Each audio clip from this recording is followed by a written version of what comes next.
I just wish they hadn't won. Bloom, seriously, it's the Steelers, and it is the Bengals, and it is overtime in an exciting week one. 23-20, the final score. Steelers get the win on Joe Burrow's worst day. We'll get to that in just a little bit.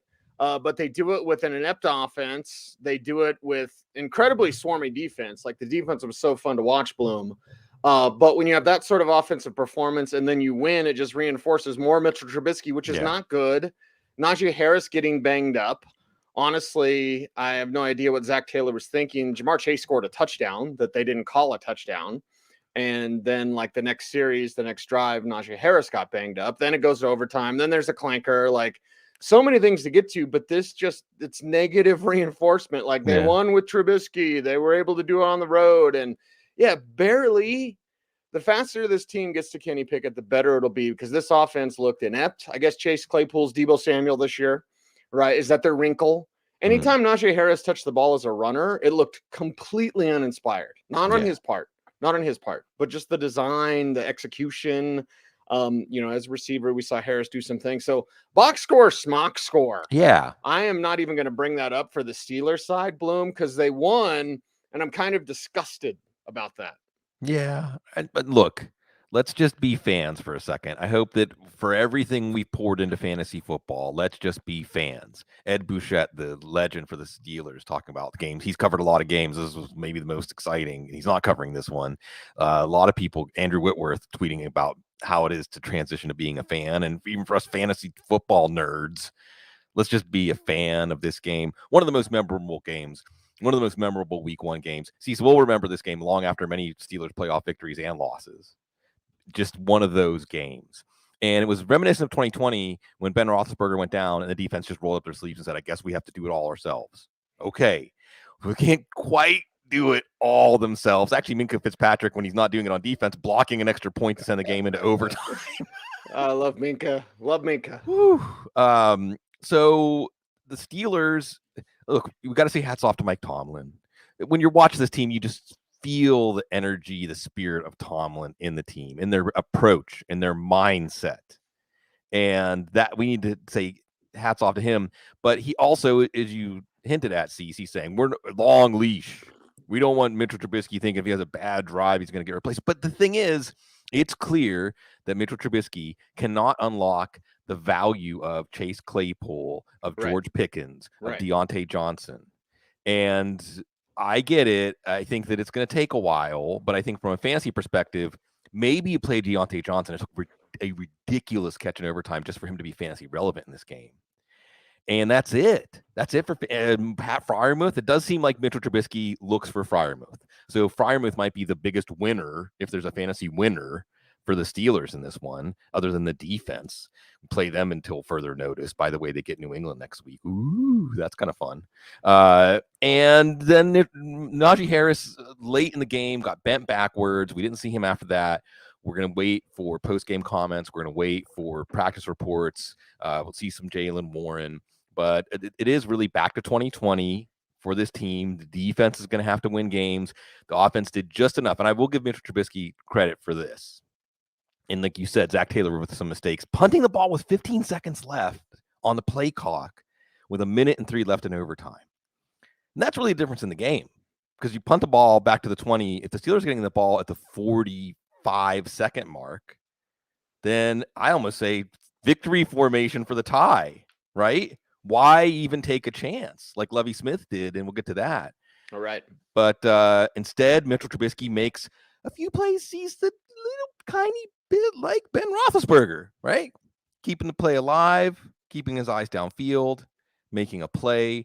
That's going to earn him like Groundhog Day. 6 more weeks of Mitchell Trubisky. And maybe this team could go to 2-0 with New England up next. But for the Bengals, you lead off your Super Bowl berth defense, your AFC Championship defense, with, as you said, one of the worst games for Joe Burrow, a game that throws into question the offensive line rebuild, how that's all going to work out. Also a game that shows us how amazing TJ Watt is, but another player that was hurt. So was it worth it? Was it worth it, Steelers? We get 6 more weeks of Trubisky, and Harris is hurt, and Watt's hurt. See, this is what it is to be an erotic Steelers fan.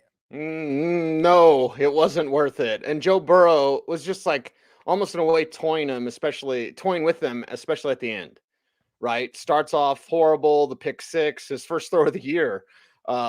Starts off terrible, continues to turn the ball over, 4 picks, a fumble, just not much going there from Joe Burrow in this contest. And then he just kept chipping away. That ultimate confidence that Joe Burrow has keeps chipping away, keeps fighting. And Jamar Chase's first catch, Bloom, I believe it was in the second quarter with like maybe 10 minutes left. So it's like you went a whole quarter and you didn't use Jamar Chase. Well, then they did. And then Higgins a little banged up. I think Boyd a little bit banged up. Yeah. So you had, the ultimate battle on the gridiron between these two. But in a game where Joe Burrow had an abominable, love him and squeeze him and pet him and love him. Call him George. A terrible game. Call him George. Call him whatever. Call him almost winning. Yeah. It speaks to his natural talent. But like you, I was like, I felt like Rocky IV, throw the damn towel. Throw it, like they're getting him killed again. He needs to talk to Andrew Luck and see how that goes. Yeah. Yeah. And by the way, the word is TJ Watt. The fear is that he tore his pec. So, I mean, the Steelers, it's a Russian novel. It's Dostoevsky, right? It's always suffering, even at the highest of highs. It is, and the kernel in there is suffering. And for the Bengals, suffering a loss. And look, this is first seed in the AFC. If you have Super Bowl aspirations, it's going to be kind of important.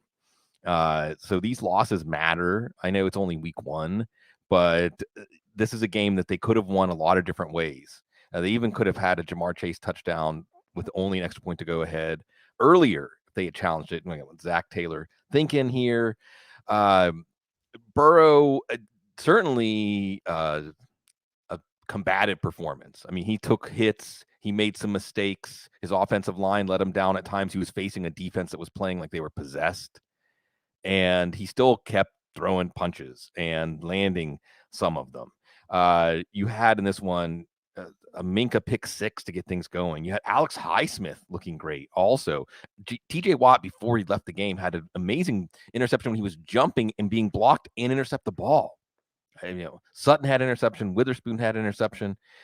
Burrow was quiet early. Again, Higgins going out with a concussion, but you see Chase with what looked like a walk-off touchdown as time expired. And Chase looks like one of those guys that he may be right there with Cooper Kupp this year. He may get to 120, 130 catches. Just it's always there. He's making plays in the short passing game. He's making plays after the catch. He's getting even better.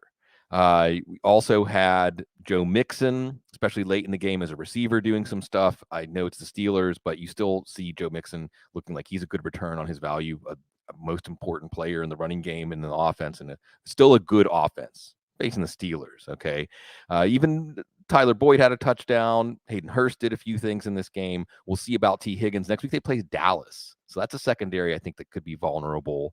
And if Higgins isn't cleared from concussion protocol, that could push someone like Tyler Boyd or Hayden Hurst into our lineups. But really, again, you just want to breathe this one in. I know for fantasy, it's Steelers fans. We have a lot of different stuff going through our heads. But I think what this game accentuated for us again is why do we keep coming back every year? Why do we keep coming back every week? Because they lay it on the line. They lay it all on the line. This felt like a Super Bowl. This felt like a game that was like the last game these players were ever going to play in. And they would be remembered for what they did in this game. And it was week 1. It's a long season, to be sure. And also know that they tried to get Hayden Hurst a touchdown on a shovel pass. So if you're a little bit disappointed in his box score, like there could have been a TD in there as well. But Bloom, the optics matter. You mentioned the AFC, the playoff seeding matters. Look at what Buffalo did. Yeah. Oh, yeah. Just compare what we saw in Buffalo making a statement, and then the Bengals are like, See, so as we recap these games, and we're not going to recap the Thursday night game, but keep in mind the kind of performance Buffalo put up on offense, because it was a poor offensive day. It was, as we expected, the defenses were going to have to drop on the offenses. The offenses were going to be a bit rough. So absolutely, it becomes even more of a statement game for the Bills out of the gate. Okay, let's talk about a statement made in our next contest up. It is the Audible recap of week 1, and we're going to talk about Miami 20, New England 7. Mike McDaniel getting that win, man. Certainly appreciate Mike. Again, I've known him since he was a teenager. He gets the win over Belichick. Actually, not the largest gap between coach with the amount of wins and coach with no wins. It's his first game. Actually, Don Shula had a little bit more back in the day. But either way, Belichick and the Mac Jones was system specific to Josh McDaniels. Okay. So when Mac Jones is really efficient, 21 of 30, 213 yards, 1 touchdown, 1 IAT, I don't care. Ty Montgomery had his touchdown, whatever. The James White replacement, I guess. Jacoby Myers, nice catch, 4 for 55, one of them. Kendrick Bourne, speaking of nice catch on busted coverage, looked like 1 for 41 down the left sideline. Not much from Jonnu Smith or Nelson Aguilar or Hunter Henry.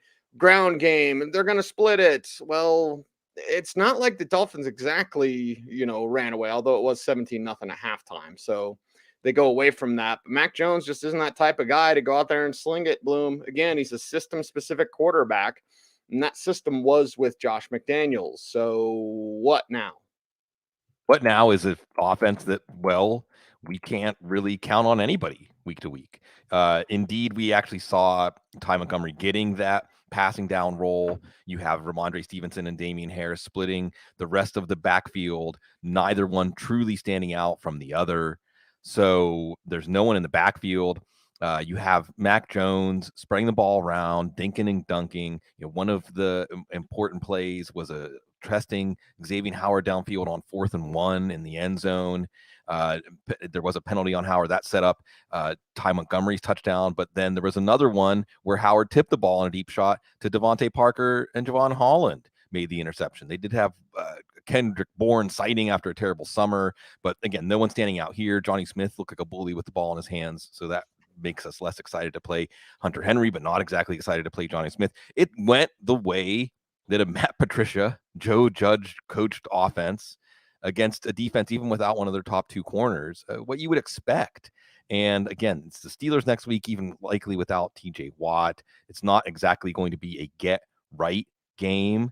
And I think, it's early, but what do we do in fantasy football? What do we do in football? What do we do as talking heads in football? We make pronouncements, right? Right. Again, This feels like a season that is going to have Patriots fans and Robert Kraft asking, is it time to turn the page?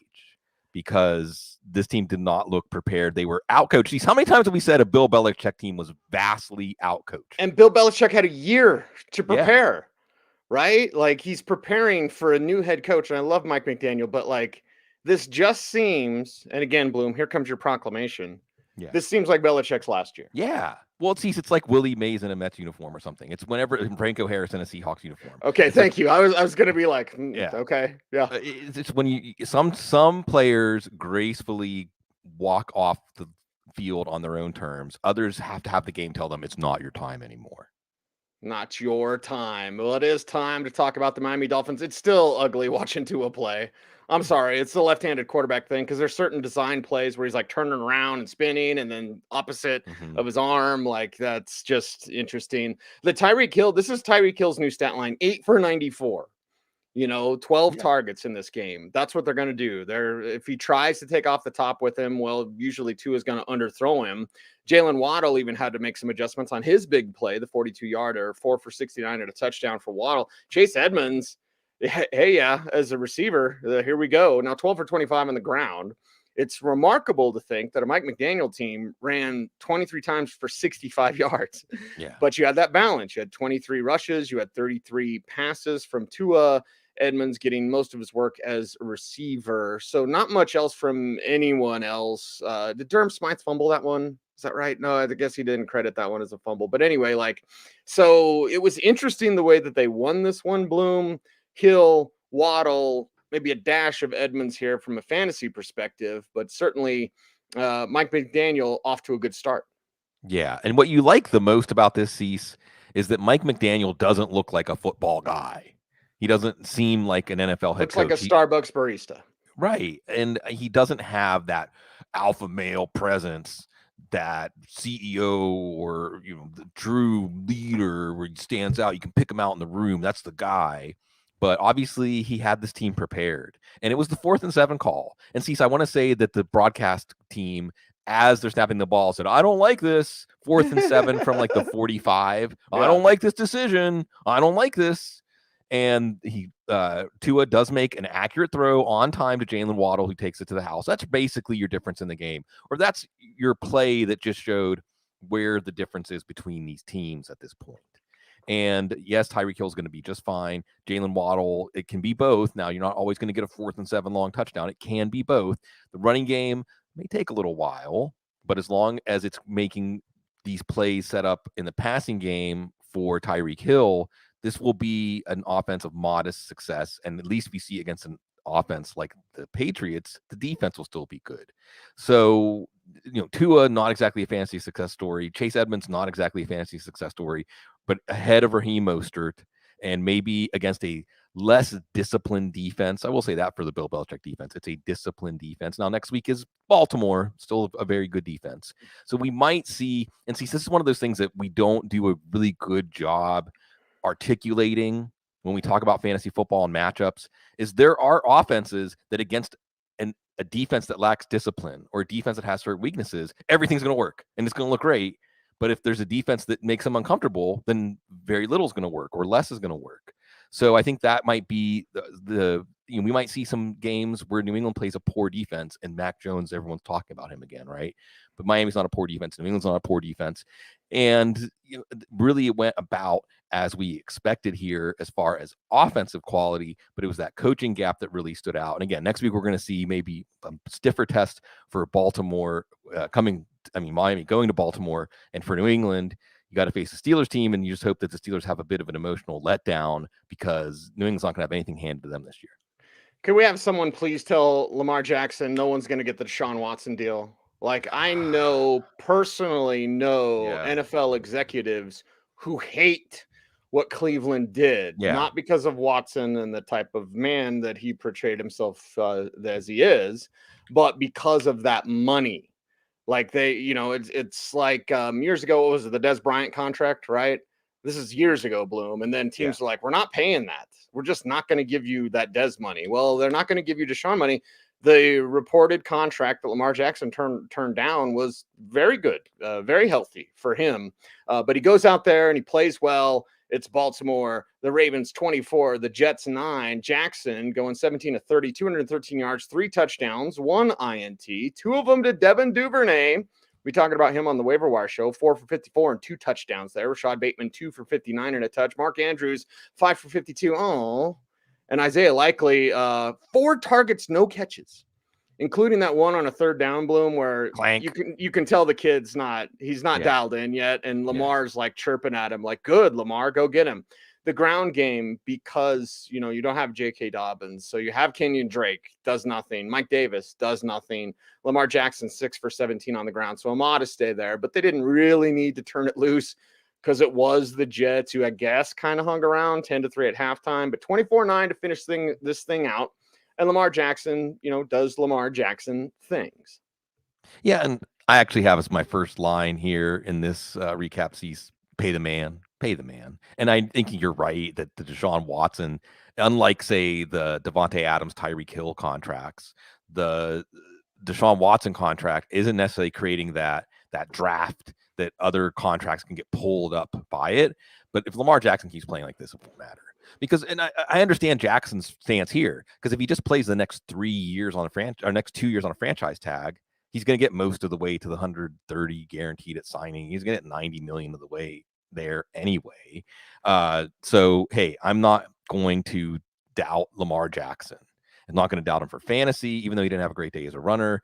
We saw him take over as a passer in this game. And some of this might be just the Jets aren't very good, and they're not going to be very good. Although the Ravens running game isn't very good, as it was last year, not very good. J.K. Dobbins can only do so much when he comes back. Now, Ronnie Stanley was out. Juwan James comes in to play left tackle. He goes down. So some offensive line issues. And again, they're facing Miami next week. Remember, Miami gave Lamar Jackson fits last year. Now, Brian Flores has moved on to the Steelers. Maybe that's part of the story of the Steelers, by the way, Brian Flores, who's the man behind the curtain for that defense now that Mike Tomlin has maybe an equal to check him and be somebody that helps that defense. We'll see what Miami does next week against Baltimore. Devin Duvernay with those 2 touchdowns. I still think what you're going to see is, unfortunately, if you took a Rashad Bateman and you got a 55-yard touchdown when the Jets just didn't cover him. Okay, so if you played Rashad Bateman, be thankful you got that. But this isn't a Rashad Bateman's the clear number 1 receiver or Mark Andrews is the clear guy. Again, if you watch last year, only in the games that Lamar Jackson was out did Mark Andrews just get targeted like he was Travis Kelce. Now you're going to see a deliberate passing process by Lamar Jackson that makes nobody really stand out. It was actually a Demarcus Robinson long pass interference that set up one of the touchdowns. So Demarcus Robinson's involved. Devin Duvernay's involved. Isaiah Likely was involved. And maybe we got a little ahead of ourselves. Like you said, he wasn't ready. The team sticking with him. He's not going to be on the waiver wire show. Andrews was okay in this one, but not necessarily worth a second round pick. There's no running back worth starting here. We just hope for Lamar Jackson's health, really, because I think he's the team. And I understand why he would go negotiations and say, hey, if that guy got that contract, I deserve that contract, and we'll see who blinks first. I want to make fun of Joe Flacco, but to Bloom, really, I just want to skip it and only talk about Michael Carter. I know everyone's all excited. Breece Hall, woo! Michael Carter's not going anywhere. That kid can play, and he showed it today in a valiant effort in a game that everyone knew Baltimore was going to win. Yeah, look, this is what happens. This is how perverse it gets whenever Zach Wilson's out. We think maybe it'll be good for the offense. And it kind of was because he threw the ball so many times because they got beaten so badly. But I think you're right to put the fantasy headline here that it's Michael Carter clearly ahead of Breece Hall. And if you played Breece Hall, you got a backdoor cover from all those receptions in a PPR league. But that's not what you count on. Okay. You don't go, well, I know what's going to happen. They're going to lose by more than 2 touchdowns and he's going to get a bunch of receptions at the end of the game when it doesn't matter. And he'll be worth 11 points or something like that. You saw Corey Davis is the number 1 receiver here. You did have Elijah Moore had a play here and there, right? Tyler Conklin had a touchdown. Braxton Berrios had a few catches. Garrett Wilson had a few catches, but if your game plan here from a fantasy standpoint is the Jets will be so bad that they'll have to throw the ball so many times, losing bad down, then okay, we'll see next week. They're going to play Cleveland. Cleveland might not run away and hide from them. This is a bad offense. This is a bad team. Also, by the way, Marcus Williams with an interception of Flacco early. He's bounced back well. A great story coming back from the Minneapolis Miracle. Remember, he's the guy that all the memes and everything were made out of. Got a big contract from Baltimore. Comes in and makes a big play to get Baltimore going on the defensive side. So while the Steelers and the Bengals are like, Rocky and Apollo Creed, just leaving every single bit they have out there, the Ravens take care of business and say, yeah, Lamar's back. We're back. All right. Well, call it a draw is what we say when we talk about Indianapolis and Houston all tied up. And there's your tie of week 1, 20-20. Matt Ryan, 32 of 50, 352 yards, 1 touchdown, 1 INT. The touchdown to Michael Pittman, 9 for 121 and a touch. Nyheim Hines, 6 for 50 in this contest. Of course, feeding him the rock there. Jonathan Taylor, 31 for 161 and 1 touchdown. They did involve Ashton Dulin, 3 for 46, including near pay dirt.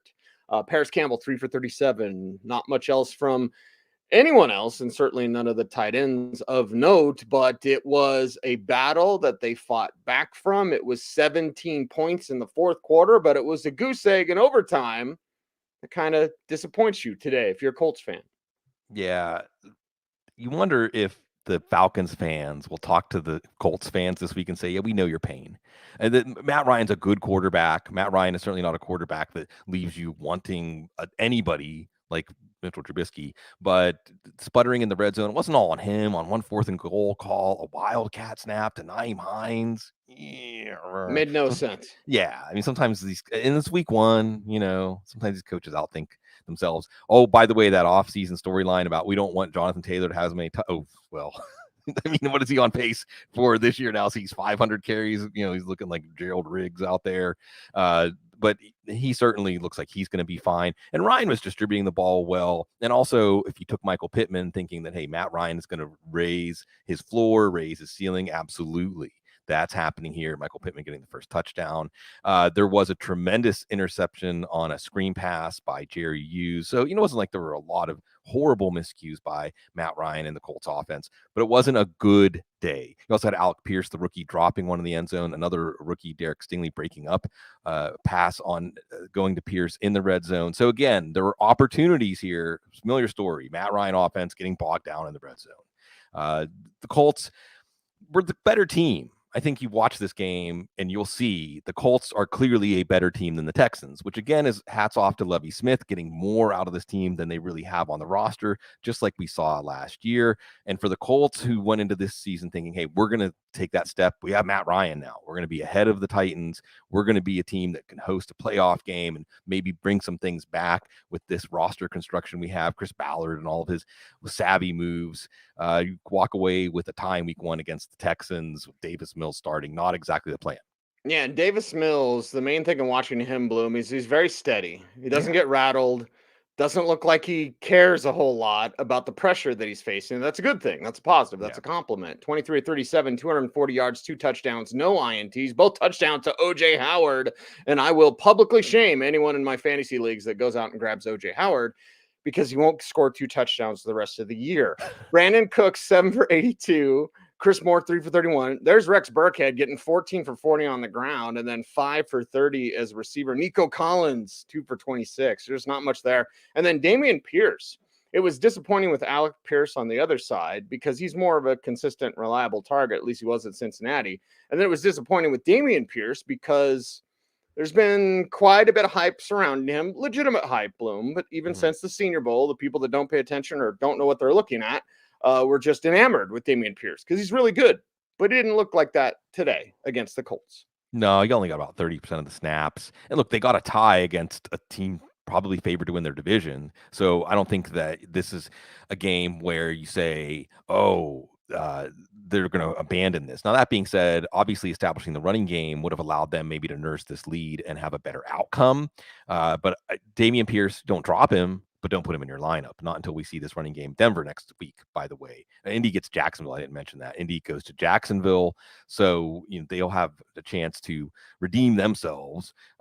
Whereas with Houston, like you said, Davis Mills, probably going to fall into that category where he's never going to be one of the top 15 or 20 quarterbacks in the league, but he's always going to be one of the top 32. And it's going to be an interesting crossroads for the Texans to decide if they want to really push with this roster and get a top quarterback prospect, or if they want to build around Davis Mills and see what he can become. But you did see the Rex Burkhead offense looking better than the Dameon Pierce offense. You saw Brandon Cooks put together another solid game. And then, O.J. Howard, that's never going to happen again. So we were looking at Brevin Jordan thinking maybe this could be the beginning of a breakout year for him. Maybe, but O.J. Howard, I think, claimed off of waivers whenever they got him. So, he right away gets into the mix and makes a couple of big catches for this team. I don't know that there's really truly a moral victory in the NFL, but I think this qualifies for the Texans. And if they can pull off a tie somehow in Denver, that would also qualify next week. Can O.J. Howard be a shut him down the week he's on the waiver wire? Right. Pick him up and drop him. That's what we recommend. Just to say it, just to do it. All right, I'm going to go do it. We're going to talk about Jacksonville and the Commanders. 28-22, the final score, and it is the Commanders getting the win. And oh boy, here we go, talking about Carson Wentz. But let's first talk about Jacksonville, because just like Davis Mills, for different reasons, Bloom, I'm watching Trevor Lawrence. Yeah. And, 24-42, 275, 1 touchdown, 1 INT. Didn't maybe look as good as he did last year in the season finale, but didn't look as completely crappy as he did for most of his rookie season. So there's progress, ever so slightly. But I believe I saw progress in Trevor Lawrence, and hope to continue to see that. Christian Kirk, 6 for 117 with 12 targets. They are going to feed the guy that they paid. They're going to prove themselves that they were right. Whatever you think about that deal, from a fantasy perspective, know that they're going to feed Christian Kirk. Zay Jones, 6 for 65 in this one. Marvin Jones, 4 for 38 in this one. Evan Ingram, well, they paid him, but maybe they don't feed him, but 4 for 28 there. James Robinson with a touchdown on the ground, 66 yards. And then you saw Travis Etienne, 4 for 47 on the ground, 2 for 18 as a receiver. Also got rocked on one play. He got the ball knocked away. But anyway, Jacksonville would continue to monitor. They led this game, and you thought, oh, and then Carson Wentz, everybody's favorite, or not, leads the comeback. We'll get to Wentz a little bit, but let's talk about Trevor Lawrence and the Jaguars. Baby steps, right? Right. You see this, my good friend Eric Stoner, Jaguars fan, we're texting on a Sunday like we normally do. Hey, it's a bad roster. It wasn't all Urban, and Urban had some competent coaches. And this is from my conversation with Eric, but still, this team has a ways to go, and Washington has ways to go too. So this is a game we'll look back and we'll say these are two teams that are going to pick in the top 12 of the draft, playing each other in a game that was at least interesting, exciting. But no, Trevor Lawrence is going to take a step forward to being a fantasy quarterback in one quarterback leagues. You did see him rack up some yardage, but it still didn't look like this was going to be a well-oiled machine. You did see Kirk get some catches, although you're still going to see Zay Jones involved. You're still going to see Marvin Jones involved. You're still going to see Evan Engram involved. The big story here, so Christian Kirk's not going to be a league winner, and we'll talk maybe about Zay Jones as a $1 waiver wire pickup here as you see some chemistry with him and Trevor Lawrence. The story here is James Robinson. And coming out of the game on Thursday, and look, I think, and from what I hear, Cecil, the Cam Akers and what Sean McVay indicates with Cam Akers, it's a mental thing more than physical. So don't just think that Cam Akers is not getting an opportunity because of his Achilles. All right. It may be part of the reason that the mental is a problem for him. With James Robinson, we know the mental is never going to be a problem. Never. And the Achilles, not a problem. So we have some more complexity to this Achilles discussion, because what you saw is he goes out and has like a 20-yard run right away. You see ETN not as involved. And then there was a play at the goal line where it was a walk-in touchdown. If he catches it, he doesn't catch it. He doesn't have natural hands, folks. He's not a natural hands catching. He's not one of the better receiving running backs in the league. I don't care what his stats were. I don't care that he played in college with Trevor Lawrence. Because then you see later on in the game with the same kind of walk-in touchdown throw, who do they throw to? James Robinson. James Robinson gets the touchdown. James Robinson, as long as he's healthy, is going to be the better fantasy running back. And Travis Etienne, much like Dameon Pierce, is going to be on our bench until he gives us a reason to not be on our bench in fantasy.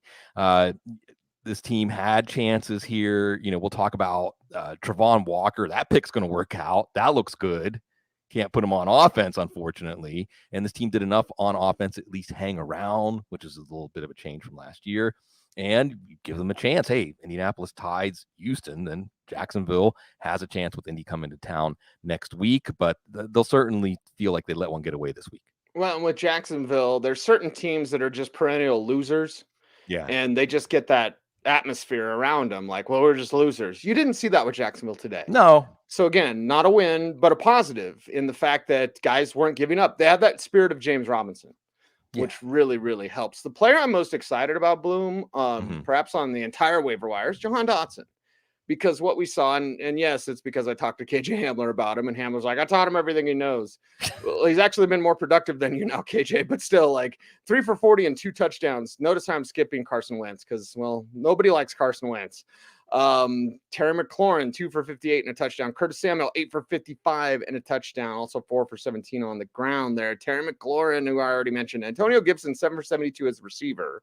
And then 14 for 58 as a rusher. J.D. McKissick, 3 for 8, and then 3 for 20 as a receiver. Didn't he get that 2-point conversion as well, Bloom? Anyway, I look at this, and I look at Dotson specifically as I make the transition, Bloom. Dotson is a player where he takes the top off the defense. Yeah, he was getting work in the red zone, like near pay dirt. So what he average per catch today? Whatever that is, it's not going to be what he could. So can I take a 3 for 40 week from Dotson? Yeah. And that was with 2 touchdowns. That's not always going to be there, obviously. But with Dotson, it could be 3 for 120 and a touchdown. So as a what the heck flex, I might be warming up to that idea, of course, Bloom. Let's talk about Washington and the Commanders with the first win of them being called the Commanders. Yeah, Carson Wentz, the Carson Wentz experience. Remember, there was about a month last year for the Colts that Carson Wentz was a good quarterback, good fantasy quarterback. He's got talent. He's got skills for the position. It's just consistency. And out of the 2 interceptions, only one was a truly bad interception. The Travon Walker interception on the screen pass, folks just got to watch this one as he unpeels. He's just a freak. Yeah. He's just a freak. Yeah, he had a great sack in this game, too. That pick's going to work out. I'm sorry I ever said anything bad about that pick. Trent Baalke and company. That was the pick. He does things that Aiden Hutchinson's never going to be able to do. And Aiden Hutchinson's going to be a good player, too. Don't get me wrong. So, the good news, Jags fans. What do we see in this one? Well, Carson Wentz, your week 1 hero. I'm not saying you're going to go back to him. Next week, they go to Detroit, though. Maybe you'll go back to him. You have in the backfield, Antonio Gibson. Yes, there was trust. There was trust when Carson Wentz was throwing the ball in the short passing game. Gibson had some nice gains in this one. And Brian Robinson looks like he can be back as early as week 5, but this becomes a little more complicated backfield. Carson Wentz, the pitcher that fills up all the cups, right? Terry McLaurin with a long touchdown. Like you mentioned, Dotson with those 2 touchdowns. And those were touchdowns that were trust throws. Let's see what you can do, rookie. And he did it.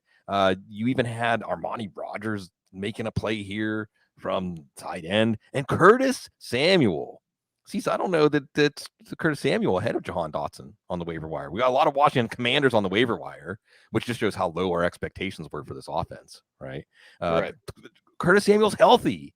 And newsflash, when Curtis Samuel's healthy, he's a good football player. Now, how long is he healthy? How often has he been healthy? Well, that's why we kind of forgot about him in drafts this year. Commanders didn't forget about him. So they can give you multiple looks on offense. They can give you some players that can have different strengths, speed or downfield or Dotson winning those contested catches. And Wentz, again, that key, the center where all the spokes of the wheel come together. This is not the story we were expecting to tell about Washington's offense. And again, they have a good matchup next week against Detroit. This team, look, we're going to talk about Philadelphia, and I think it is Philadelphia's division, but Detroit pushed Philadelphia. We'll talk about that. So it's week to week. And I will say this as we turn the page from Washington, Ron Rivera is a good man. And Ron Rivera is a human being that I think the other human beings in that building know that he cares about them and that they can have a team mentality and the sum is greater than the parts. And maybe that's the kind of atmosphere it may take to rehabilitate Carson Wentz. It's not so much on the field, although on the field, I think if with a more steady rudder in the franchise, then maybe this is potentially the start of something. But I'm just happy for Ron Rivera today. Yeah, maybe Wentz can take a page out of his book and learn how that you want to be a good man. I truly believe Carson Wentz wants to be a good man. He just goes about it like the complete opposite way that you would if you actually were a good man. The things get ugly at Soldier Field. They certainly were today in a downpour, light rain, back to downpour, sloppy mud, and all that. And the 49ers, whew. Okay, 49ers. All right. Did not get it done. 19-10, the final score. The Bears get the win. It's Fields versus Lance, and Lance doesn't look very good at all whatsoever. Now, you can say, blame it on the rain, right? Go a little Milli Vanilli on you. All right, that's fine. You can do that. 13-28, 164 yards, no touchdowns, 1 INT. Just bird dogging everything. All you got to do is watch his eyes. He's going to stare right where he's going to throw. His processor is also a little bit slow. I saw, and I don't want to reveal too much, Bloom, but I know that processor is, the coaches would like him to speed that up. Like, he's a very smart young man, but it's not about being smart. It's not about even football intelligence. It's just speeding it up, knowing that this is where it's going to be, knowing that the guy's going to be open, not having to see it to throw it. And then see it, wait a beat, and then throw it. That's what you got with Trey Lance. And there were also times, Bloom, where you mentioned Trubisky having those little flashes of Roethlisberger. Lance should have those, and you just don't see them. He's not a small man whatsoever, but he's the type of player that if someone's hanging off of him, don't just let him take you down. You know, run through that, pull through that, push through that. If you're Trey Lance and you didn't necessarily see that today. Again, you can blame it on the rain, whatever, and you could blame it on Elijah Mitchell getting banged up. We'll talk about that. Deebo Samuel got a rushing touchdown, fine. Juwan Jennings 4 for 62, fine. Brandon Ayuk 2 for 40, fine. But when you draft Trey Lance and you give up the farm for him, and make no mistake about it, John Lynch and Kyle Shanahan both tied at the hip and tied with Trey Lance. Their jobs are on the line with that pick. Not this year, but they will be eventually if that pick doesn't work out. So I'm just saying, Bloom. I'm just saying. Yeah. If it doesn't work out, they could go to Jimmy G and let Lance have another year. And also, did I tell you this part off air already?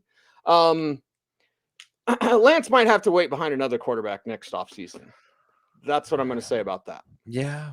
It's just, you feel for Trey Lance in some ways, because this was unfair for this to be any kind of referendum on where he was at because of the weather. I mean, it was really like you thought you were going to see Carl Spackler out there with the Bishop and someone was going to get struck by lightning. I mean, and see God. I mean, it certainly not. You weren't going to see it in the offensive football. So you really want to give Trey Lance a mulligan, but in the public pressure that comes with this, and also, it's hard to say. This has been one of the weirdest, everything going back to whenever the San Francisco 49ers traded up to number 3. This has just been weird from the beginning, right? All of this stuff has been weird, and everybody has a theory. Everybody has an urban legend they tell about something having to do with this. So, I mean, with Trey Lance, again, for fantasy, you can't totally judge him yet, although you know that because of this game, even though it might not be fair, the plank, he's a little further out on it.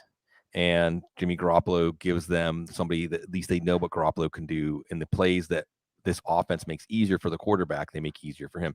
Deebo Samuel, by the way, the headline for fantasy here, other than that, is Elijah Mitchell knee injury. He was ruled out very quickly. So Jeff Wilson comes in, doesn't look that great. Deebo Samuel, I mean, I think that's the quote-unquote winner in the backfield, if you will, although what's Trey Lance going to do with this passing game? You know, are we going to be able to trust anybody? We'll see when the conditions are better. By the way, San Francisco next week at home against Seattle. But San Francisco is a team that this had to be a game that they put on the schedule as a W, right? I mean, the eliminator pools probably, San Francisco looked like one of the easier calls here. You did have Lance with a bad interception when he stared down Jawan Jennings. You did have a San Francisco offense that just didn't look like it. Look, in this kind of conditions, you would actually think that that's good for San Francisco's offense in so much as they're supposed to be a well-oiled machine. And in these bad conditions, bad footing, that's what San Francisco's offense forces you to do as a defender, make decisions on your feet, if you will. And they know how the play is going to unfold. The defense doesn't. You just didn't see that. I don't know. See, we can start reading things in, like, does the team not believe in Trey Lance? Is the team feel like Lance is being forced on the field? Did bringing back Jimmy Garoppolo do something to undermine that or accentuate that? You have the potential of a split locker room. I know there's a lot of reporting on the situation that Kyle Shanahan believes the team culture is strong enough to keep that from happening. But this is the kind of game that threatens or tests those bounds between the team and the quarterback and the players. All the stuff about Trey Lance isn't a captain. They said, well, we're going to only have 6 captains, but they actually had 7 last year. So questions. And for the Bears, just want to enjoy, because nothing good's happening this year. This might be best moment of the year. Yeah, best moment of the year for Justin Fields and company. And Bloom, just quickly, I want to say, because I'm very close to that staff, I haven't heard those things. If I did, I would have been Lassie barking about it. The things you do here, one, the arm fatigue thing last year was real. Okay. There was somebody that reported it. It was like, it totally wasn't real. Like, yeah, that's what the team is telling you. It was real. And the other thing was, there's a lot of people around that building that think he's a great athlete. He's not quarterback. So, we'll see. Is the fracturing actually in the staff? Is it not on the player side? I don't believe the players have any sort of belief in Jimmy G. And I know they got to kind of, meander. They got to change things because Jimmy's going to throw it to the other team like 3 times a game. So, they know what Jimmy G is. And they're willing to see what Trey Lance has for 1 year. Anyway, won't say more. We'll say Khalil Herbert's really good. Yeah. Khalil Herbert's damn good. And the reason why they won't pay and keep David Montgomery is because they have Khalil Herbert right behind him. 9 for 45 in that late touchdown. Looking good, running hard. David Montgomery's 17 or 26 in this one. Dante Pettis, he still remains. Revenge game, 1 for 51 and a touchdown. Right. Equanimous St. Brown, 1 for 18 and a touchdown. You're never starting these guys again. Darnell Mooney 1 for 8. And I believe, Bloom, correct me if I'm wrong. Justin Fields, by the way, 8 of 17, 121, 2 touchdowns, 182. I believe Mooney's first catch was in the fourth quarter. Yeah. That's dumb. Yeah. I know. Blame it on the rain, Milli Vanilli, whatever. But like, you got Darnell Mooney, you're going to throw to him the first time in the fourth quarter. All right. So really, week 1 reveal, and then week 1's don't demonetize this YouTube, false positive from the Bears. It's a positive, but what can you take away from it, really? Just a moral victory. There's your moral victory, right? At least Justin Fields threw downfield successfully to Pettis and to Pringle. You hope that's Mooney, although Mooney is with the Pierces, whatever, movies with Travis Etienne. We can't really play him. And again, maybe next week against the Packers, things get better for Mooney. They have more plays, design plays to get the ball in his hand. Design plays. He's the best player they have on offense. Got to do something. Cole Kmet. Right. Don't say it, Bloom. Don't say it. I'm not going to say it because it isn't even that. It's not. It's just whenever you're home by yourself.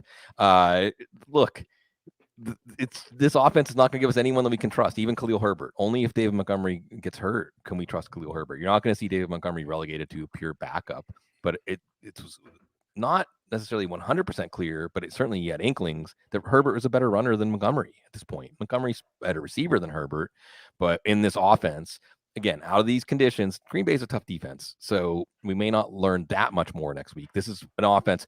There was a time, and again, how do you remove the conditions? There was a time that this was clearly the worst offense we were watching play. For the first quarter and a half, I mean, it just looked like a joke. Of course, the Giants hadn't played yet, so we have to, again, patience with some of these teams, with new regimes, patience with some of these teams. But yeah, this Bears offense is as bad as we thought. But they do get a surprising win, and I think any other wins they get this year will continue to be surprising. If they help your fantasy team win, that will probably also be surprising. Week 1's highest scoring game, Eagles and the Lions, just like we thought, Bloom, right? Yeah. Exactly as things were going to go. And you saw some fight, literal fight from Dan Campbell's side that showed a lot of grit.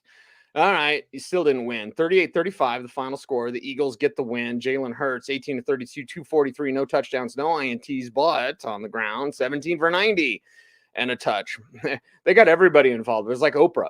Miles Sanders, you get a touchdown. Kenneth Gainwell, you get a touchdown. Boston Scott, you get a touchdown. All those backs doing work on the ground. Sanders with 96 yards. Gainwell with 20. Scott with 10.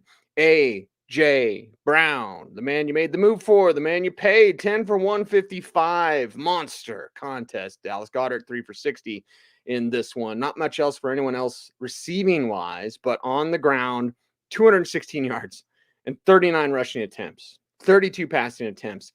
And, it probably would have been a little bit different, Bloom, but the Lions kept fighting. Yeah.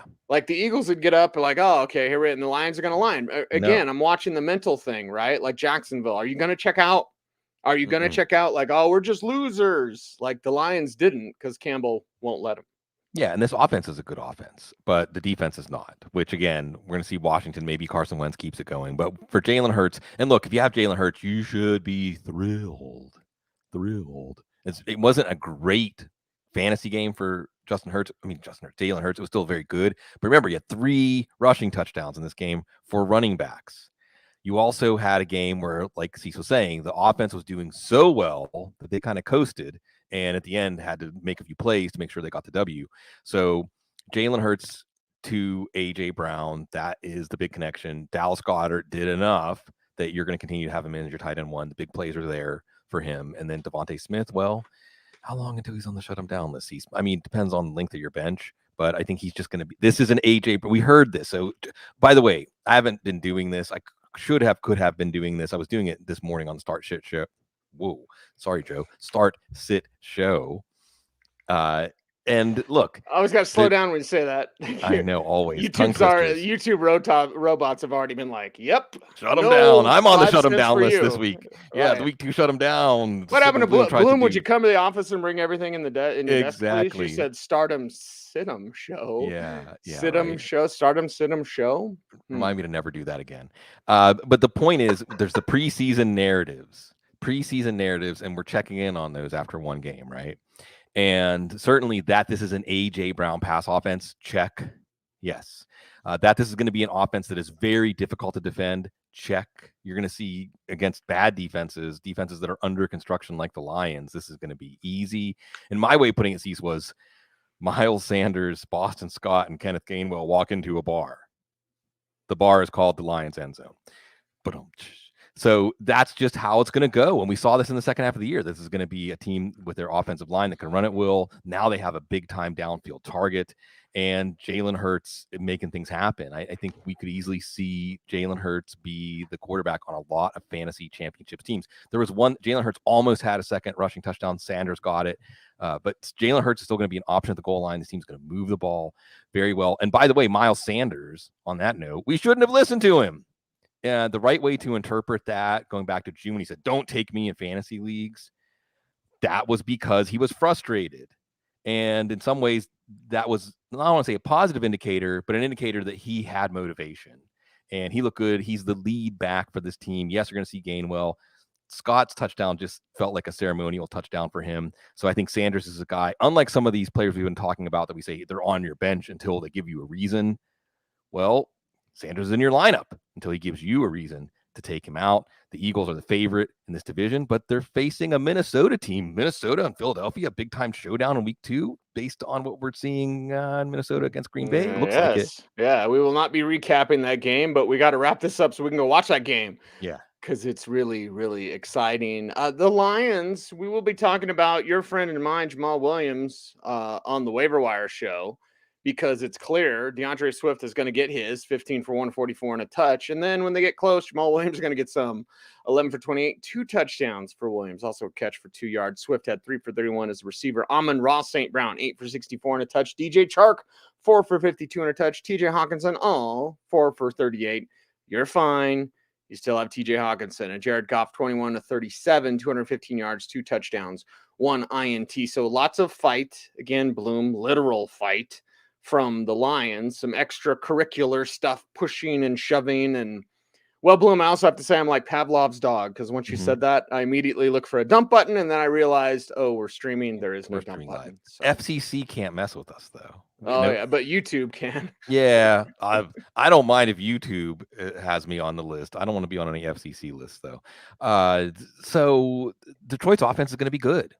It's going to be an offense. Look, Philly's defense is good. Philly defense has good players at every level of defense. James Bradbury had an interception to get things going in this one, a pick 6.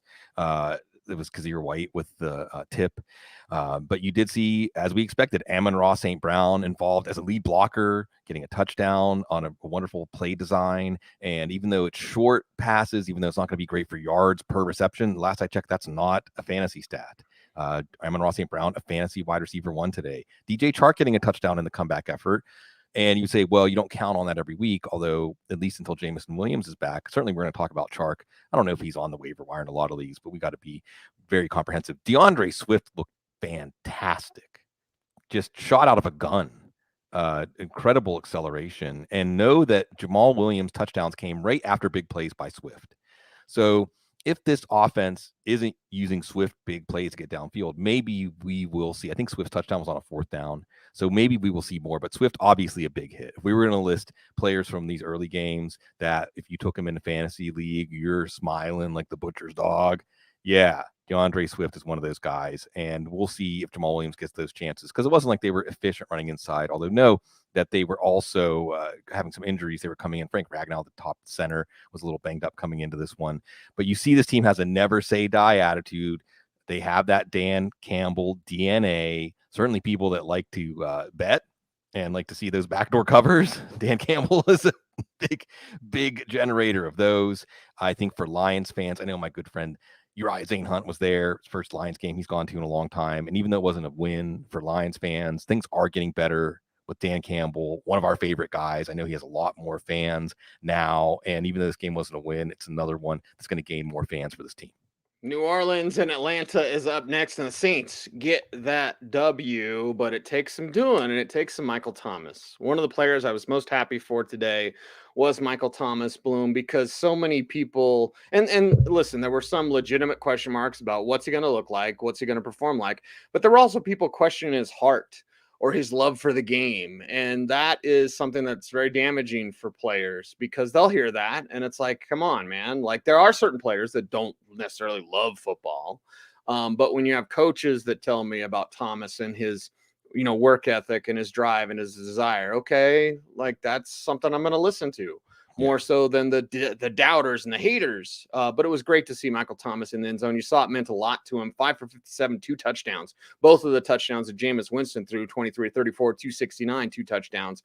The Taysom Hill project is back. The big 57-yarder, 4 for 81 and 1 rushing touchdown for Taysom Hill. Alvin Kamara, 9 for 39 and then 3 for 7 as a receiver. Juwan Johnson, 2 for 43. Jarvis Landry, 7 for 114. So where the tight end position will struggle, Jameis will just pretend that Jarvis is a tight end and throw to him ad nauseum. Mark Ingram, 4 for 22, and then a catch for 1 yard. So New Orleans got it done. They get the win against their hated rival, but boom, it took some doing by the Saints and 17 points in the fourth quarter. Yeah, it was a Jameis Winston. Didn't really light the fire, but he put out the fire or lit the fire under the offense. As this was a game, the Saints, even though they're on the road, you have to think they're going to go in and take care of business against a rebuilding Falcons team. And the Falcons were up 16 points in the fourth quarter in this one. And the Saints even had a 2-point conversion where they called Mark Ingram's number on a Wildcats. Yeah. So, and they still got a chance to get the field goal drive. And Younghoe Koo actually had a 63-yarder to try to get the win. And they blocked it. So the Saints get the win. It's not quite 28-3, but 27-26 will be a score they remember. Taysom Hill, if you played him on a tight end streamer or DFS, hey, lineup diversity, or you lost George Kittle, what the heck? Because the Falcons can't handle Taysom Hill. They still can't handle Taysom Hill. 57-yard run out of the Wildcat, tops off that drive with a touchdown. And hey, at tight end, that's good enough for a good week. That's those 2 plays. That's all you really need to have a good week at tight end in fantasy football in the year 2022. Will Lutz makes the field goal to win the game. They have him back. They needed him last year. He did miss a field goal earlier in the game, but he redeems himself. You saw this offensive line, which was supposed to be a strength, giving up 4 sacks through the first 35 minutes of the game. The Falcons had 18 sacks last year. So maybe that's something the Saints need to go back and look at. But again, Winston gets Thomas with those 2 touchdowns. Olave gets a 2. You saw Landry coming through late. So you can see that if you just put Winston out there and you let him throw to Thomas, throw to Olave, throw to Landry, then this offense can get going. And it was almost like the first half was the extension of the preseason for this offense, for this team. And then they woke up in time to get this game that should have been a W all along, just in time for next week when they head back home and Tom Brady comes to New Orleans. The Atlanta Falcons have Marcus Mariota, 20 of 33, 215, no touchdowns, no INTs, but he did have 72 yards on the ground and 1 rushing touchdown. Cordell Patterson, because we're all about, what about Damian Williams? And when he's healthy, Tyler Algier, like, okay. But Cordell Patterson, 22 for 120 and a touchdown on the ground. Drake London, one of the trees that they have at wide receiver and tight end, 5 for 74 in this contest. Kyle Pitts, 2 for 19. Olamide Zaccheaus, I don't know if anybody started, but if you did, 4 for 49.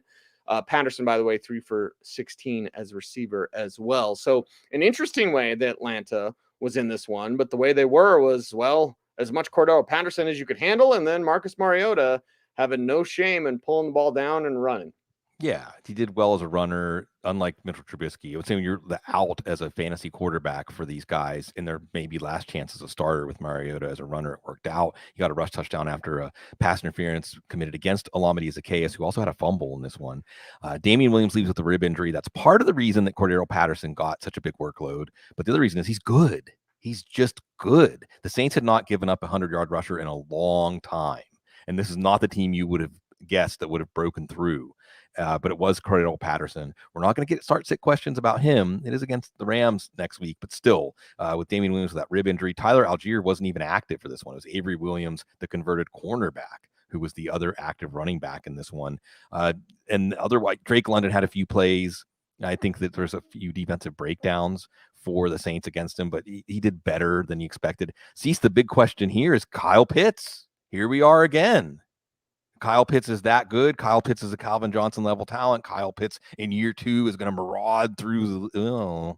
No, not so much. Go back and watch what happened. How was he so easily taken away? But this is a player that you take number 4 overall. He's supposed to be, at the very least, if he's not the player that makes your offense go, then all the attention the defense has to give to take him away is supposed to open things up for the rest of your offense to go. And they did have a pretty good offensive day against a good defense. We'll see, reveal maybe watching the tape how much Pitts had to do with that as a decoy or as someone to draw the defense away from the parts of the plays that worked. But from a fantasy perspective, you don't get points for that. You don't get assists like in hockey or something like that, where maybe you didn't score, but you helped set up the score. No. So, I mean, you got to play Kyle Pitts next week against the Rams, although Dawson Knox didn't do much against the Rams. And we're not going to bench Kyle Pitts. Tight end's not a position that our cup runneth over with options, but Kyle Pitts, at least today, was not one of the good ones. You just want to feel better after week 1. You want to feel better. And if you're Baker Mayfield, maybe you want to grab a drink because it's the Baker Bowl and revenge and fourth quarter comeback that Jacoby Brissett messes up. It is our final game. We're going to recap in the week 1 recap here on the Audible. Cecil, Lammey, Sigmund, Bloom. Browns 26, Panthers 24. Brissett goes 18 to 34, 147, 1 touchdown, no INTs. It was Donovan Peoples-Jones, 6 for 60, and the big one at the end to get that the Browns in field goal range that helped things out. Kareem Hunt, 4 for 24, 1 receiving touchdown, also 11 for 46, and 1 rushing touchdown. So Hunt upset, wanted to be traded. Well, feed him the rock. And there was enough there for Nick Chubb as well because he had 22 for 141 because he's damn good. Other than that, Amari Cooper, 3 for 17, nothing. Nothing from the tight ends. Harrison Bryant, nope, nothing there. David Njoku, big money, 1 for 7. So they win. Carolina's got their own issues, Bloom. So let's talk about this game to tie a bow on today's program. Any road win in the NFL is a good day. So we got to say that this is a game that the Browns pretty much had in hand and then gave Baker Mayfield this great narrative, saving Matt Rule's job. And then Jacoby Brissett leads that drive. And Cade York. It's like Cleveland saw their in-state neighbors, Cincinnati, draft Evan McPherson. That was the key, right? Even though McPherson had some problems against the Steelers today. Let's get our own rookie kicker. Let's take our kicker that's going to elevate us. Actually, Cade York crushed it. Had that beautiful draw. I don't know, not a golfer. It was a slice. Not a slice. Was a hook? I don't even know. Whatever it was beautiful. Did not look like a rookie with that field goal to win the game. There's not really going to be not Amari Cooper, not David Njoku, not anybody, at least while Jacoby Brissett is in. There's not going to be anybody we can count on in this Browns passing game week to week. Even Kareem Hunt, and he did have great touchdown efficiency last year before he got hurt. So maybe that's what we're counting on. I understand going back to him against the Jets next week, even though the Jets didn't let the Ravens running game get out of the driveway today. And then there's Nick Chubb. And you saw Nick Chubb. See, Nick Chubb every year was a first, second round pick, early second at the latest. This year he's a third round pick. What changed? Oh, they don't have a good quarterback. Well, did they ever have a good quarterback when they had Nick Chubb? I don't know. The point is Nick Chubb says, yeah, I'm still here. And he's going to get some of those touchdowns. Maybe it's not going to be Kareem Hunt going forward, always getting the touchdown. So you have 2 backs in Cleveland, no matter who the quarterback is. Again, Cleveland's got the Jets, so 2-0 start for Cleveland. Hey, if they can just hand this off to Deshaun Watson at 6-5, then mission accomplished. So you win the games you're supposed to win, Cleveland. Things will go well. I don't know if this is one that Carolina was supposed to win. I know they didn't win in the end. There is a play from Chris McCaffrey that might not have counted in your fantasy lineup, and it epitomizes what the Panthers need to do. The ball was hiked back to Baker Mayfield. It was on the ground. Christian just took it and ran with it. I think it was 40 yards, Bloom, and it doesn't count as a rushing. It's a fumble recovery that's advanced that far. So check out your scoring in lineups because you may have seen that play and you may have Christian McCaffrey and think, oh, awesome. He had 10 for 33 today.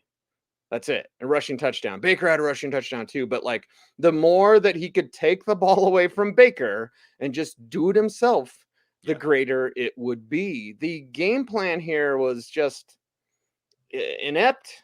I mean, just more further proof that, what is it? Ben McAdoo, right, Bloom? Top of my head. Yeah. Yeah. What? One of the most sought after offensive coordinator candidates the offseason. When they said Matt Rule needed like an offensive whiz to save his job, and this is I don't even care about Robbie Anderson and he changed his name, whatever. Like, I don't care. Like, I don't have Robbie Anderson. I'm not going to start Robbie Anderson. If you have him, great. If you're Robbie yourself, awesome. You're a great dude.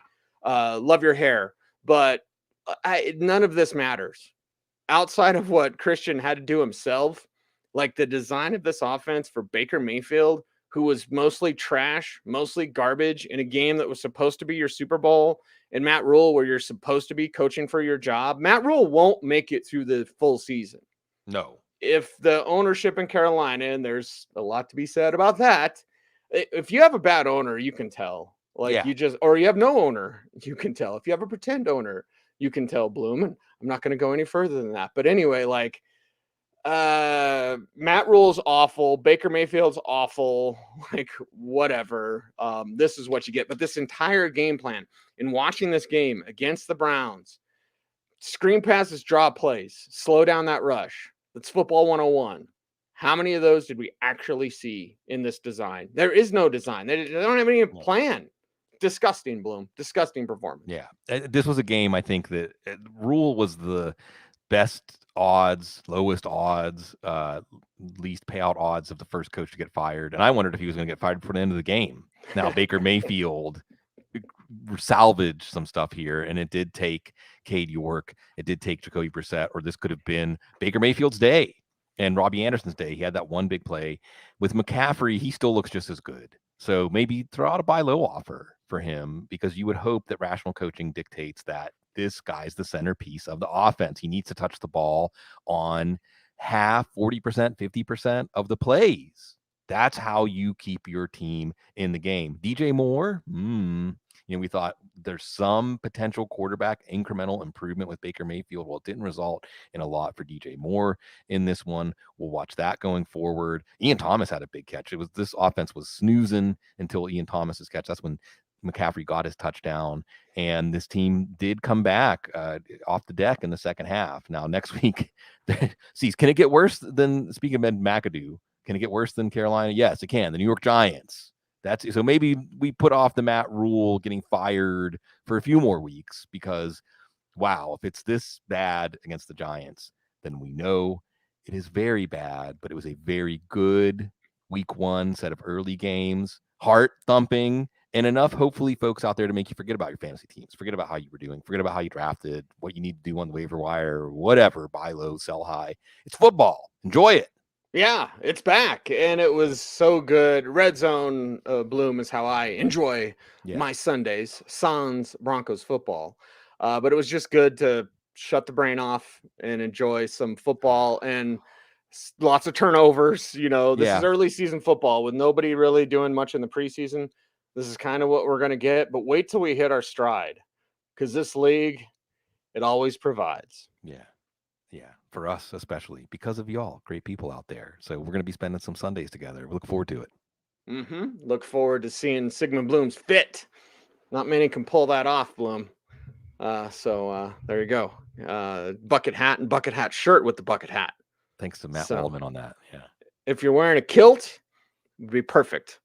Or no pants. But either way, it's only weird if you make it weird. He's Sigmund Bloom. I am Cecil Lammey. We love each other. We love you. And we thank you very much for watching the week one recap here on the Audible. And we're back.